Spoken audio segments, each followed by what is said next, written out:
Europe made four huge mistakes in the 20th century, and it cost them the 21st century. I'm going to preface this post with a painting that was commissioned by Kaiser Wilhelm III. It was painted years before World War I began, and it features the Archangel illustrating to the Western ideals the growing threat of the East and their population.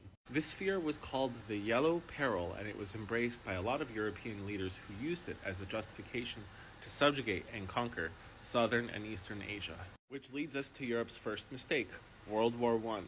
And yes, we all know that World War I began with the assassination of Archduke Franz Ferdinand at the hands of Gavrilo Princip. That was merely the straw that broke the camel's back because England, France, Russia, and Germany were going bankrupt in an arms race to have power over one another and, of course, conquer as much of the world as they possibly could. The second mistake was the Treaty of Versailles, and this you could lay at the feet of the British and the French. The Treaty of Versailles was what ended World War I, and the terms of the treaty humiliated and broke the German economy and military since they had to foot the bill for the majority of the damages caused by World War I.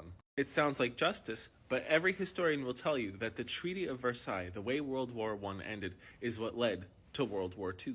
Even before the Great Depression hit, Germany was left bankrupt and broken, and the Depression made it that much worse, which created perfect fertile grounds for this crazy person to take over. The third mistake that all of Europe is guilty for is anti-Semitism, the pogroms, and the Holocaust. The Holocaust claimed 6 million Jewish lives all over Europe. Over 2 to 3 million fled the continent to America and Israel.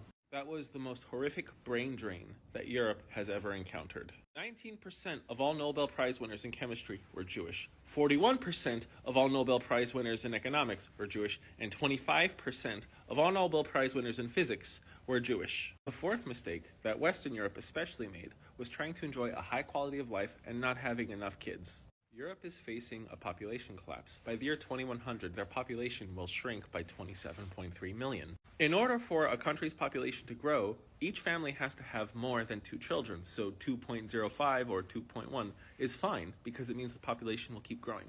Europe's is 1.53. So remember, European leaders and a lot of Europeans were worried about the Asian population. Then they proceed to launch World War I, which resulted in 20 million deaths, most of them young people. 20 years later, they launched World War II, which killed 75 million people, and 50 million of them were from Europe. So they took out about 15% of the entire continent's population. And then, instead of trying to grow the population to be able to fill their towns and cities, no, one child is just enough for a lot of them. Yet they complain about the immigrants that come in, which they so desperately need in order to do the jobs that need to be done.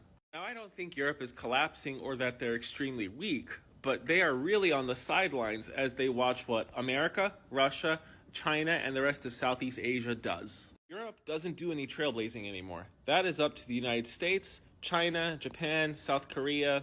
You cannot discount India as well. So for the short and medium term, they have set themselves on a slow declining trend.